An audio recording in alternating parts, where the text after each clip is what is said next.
Hi, welcome back to Wallflowers. So today I managed to get this beautiful tray of peppers. Some are a little bit marked, so I can cut those pieces out if they are. And what I've decided to do is I had an abundance of onions that I'd gotten last week that I still haven't used. So in this bowl I've done near enough half the bowl in sliced onions. I had some tomatoes, so I've diced them up as small as I can, and I'm working my way through. So what have I done? 1, 2, 3, 4. I've done about 4 peppers so far, and as you can see I've got quite a lot. So this is the last yellowish one I'm going to do. I'm going to do an orange one and these 3 reds, and that will be plenty for... I'm going to can them today, and they're just literally going to be peppers and onions. So I'll carry on chopping these and I'll come back to you when I start filling the jars. Okay, so I've got to the point now where I'm quite ready to mix it all in. So I've got red peppers, yellow peppers, tomatoes and onions. I'm literally just going to scoop my hands in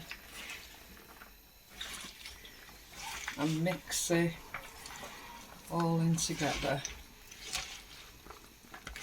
There's a lot more onions.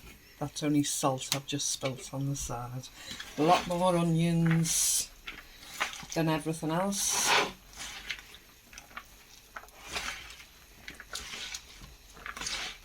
Which I'm okay with. Colours look lovely, don't they? I'll get these tomatoes incorporated a little bit.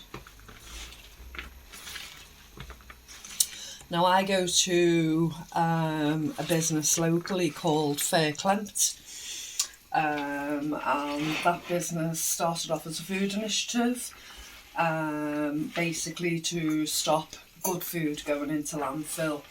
I can't praise them hardly enough. You know, anywhere that stops good quality food. I mean, this is excellent food. Everything here has come from the shop Fairclempt. The tomatoes came from there. I got a tray equally as big as the peppers. I got those for £2. I paid £2 for the full tray of peppers. I'll say that looks like a full tray there, and I've already taken, you know, over half a bowl's worth out of it already. And yeah, they do a fabulous job. And I go there quite regularly to get myself bulk buys and just everyday shopping, really, because I totally agree with what they do. I recommend food initiatives to everybody, especially if you can get your bulk buys there and you can stock up your pantry and feed the family. When them trucks stop rolling in and there's an issue with electricity and you have to cook everything on the fire garden because you can no longer freeze it, you'll struggle, you know. Canning, water bathing, prepping, dehydrating, anything that you can do to put on a pantry shelf that does not need electricity to keep frozen, keep chilled, you know, is a godsend. And if you haven't got that, we'll be quite lost with it. So things like this I can sprinkle on a pizza, I can throw in a stew, I can do in an omelette, a stir fry, and all of those things I can actually do on an open cast fire in the garden. So I'm quite happy with that. And as you can see, you know, there's everything's equally incorporated there, and there's a good mixture. I'm just literally going to rinse my hands through, and I'm going to start filling the jars. So here we go.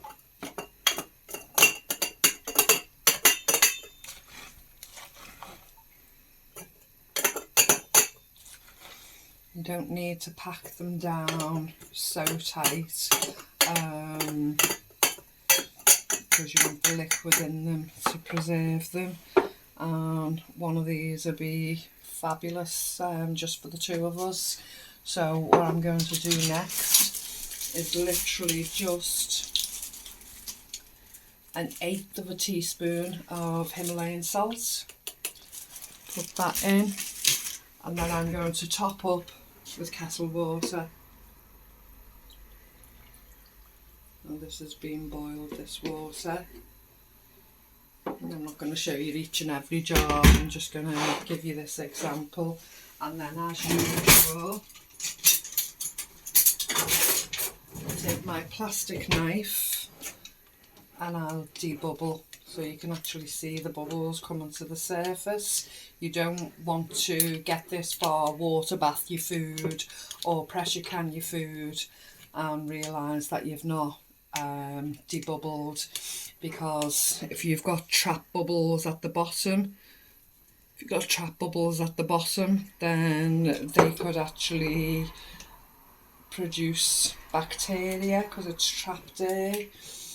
And the reason why we only fill the jar to so far is so we can have some, I can't quite think of the word at the moment, but basically as it steams and as it comes up, it will release some air as well, so what's from the top will be released, but you don't want them air bubbles trapped down in the bottom of your food. So always give it a good debubble. As I say, if you do this, your shelf life is prolonged. Then, as usual, I will wipe the rim with a piece of kitchen roll. I'm stuttering my words today, folks, just bear with me. Use a piece of kitchen roll and I'll wet it with white vinegar. Wipe the rim, make sure it's okay. And then the rim of the jar, the lid of the jar, I look at the rubber around the outside, make sure that's fully intact, make sure I'm okay with it. Once I've cleaned the jar, I'll put the lid on, finger tight, and if I'm water bathing them, then I'll take a large saucepan, put the tea towel at the bottom, place the jars in, and then I'll fill with warm water. I'll bring that to the boil for 10 minutes. Scrap that 10 minutes. Look, I'm in a state today, aren't I? I'll bring it to the boil and then I'll simmer for 30 minutes. I'll allow that to cool and then I'll remove them. Once they're completely cooled, they're ready to go on the pantry shelf. And as I say, no electricity needed to store it, nothing. And you can already see at this stage how beautiful they look. So I'm going to go ahead, I'm going to fill the rest of the jars and I'm going to get ready for, I haven't decided yet, depending on how many I get, whether I'm actually going to put them in the canner or water bath them, but as I say, either or, we'll have plenty on the shelf. Okay, thank you for joining me today and I'll see you soon. Bye.